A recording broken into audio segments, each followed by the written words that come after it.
C'est l'un des plus grands marchés d'Afrique de l'Ouest. Situé à Cotonou, au Bénin, Dankopa s'étend sur plus de 18 hectares. De l'aube au crépuscule, on s'y presse pour y vendre ou y acheter des produits venus du monde entier. Sur ce marché, plus d'1 millier d'enfants se retrouvent exploités à des fins commerciales. Beaucoup de petites filles y sont vendues comme main-d'œuvre gratuite et y travaillent pour le compte des commerçants. Petites porteuses, bonnes à tout faire, vendeuses, on les appelle les vidomégons, ce qui veut dire enfants placés. Faisant des journées de travail de 12 à 14 heures, elles ne touchent aucun salaire. Certaines n'ont pas plus de 5 ans. Nous avons rencontré Claudine, qui connaît bien ses enfants. Elle travaille à la baraque. La baraque, c'est un lieu d'accueil, un lieu de repos, un lieu d'épanouissement pour les petites filles ambulantes du marché, qui viennent se reposer. Car sur le marché, les petites filles n'ont pas d'endroit où se reposer sans être chassées. Construite en 2001 par les sœurs salésiennes, la baraque SOS Vidomégon accueille 5 jours sur 7, de 10h à 16h, les vendeuses ambulantes. 90% des enfants ne sont pas scolarisés. La baraque, un lieu où pendant quelques heures, ces petites oublient leur dur quotidien. Dès 11h du matin, Myriam, comme tant d'autres enfants, rejoint la baraque et y retrouve ses amis. Que je vende ou pas, je viens ici chaque jour, m'a-t-elle confié.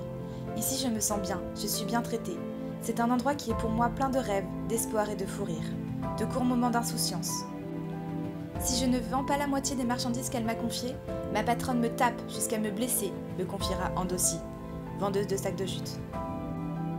La baraque, c'est un lieu minuscule où s'entassent chaque jour des dizaines de fillettes. Des activités ludiques y sont organisées pour les distraire.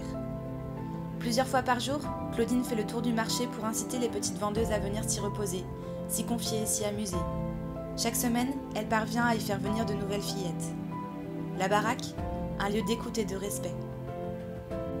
Selon l'UNICEF, il y aurait plus de 200 000 enfants esclaves au Bénin. Avant, de nombreuses familles choisissaient de laisser leurs propres enfants chez un tuteur pour leur garantir des conditions de vie meilleures et l'accès à l'éducation.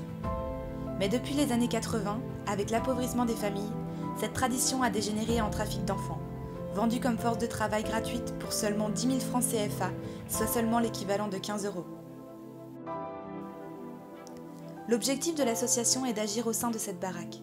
Premier pas vers une plus grande autonomie pour ces enfants.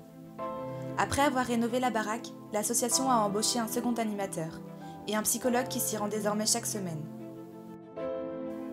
Les actions que souhaite désormais mettre en place Espoir d'enfants sont d'offrir à chaque nouvelle fillette qui se rend à la baraque quelques fournitures essentielles, telles que des tongs, du savon, du shampoing. Servir à la baraque un goûter voire un repas par semaine aux enfants. Y faire intervenir des experts qui les sensibilisent à différentes thématiques, telles que les droits de l'enfant, l'hygiène et la santé. Acheter du matériel pédagogique. Assurer des cours d'alphabétisation et des initiations à différents métiers, tels que la coiffure, la couture ou l'informatique. Différentes actions, des petites avancées pour essayer de parvenir à terme à sortir un certain nombre d'enfants de ce marché si vaste et si dévastateur.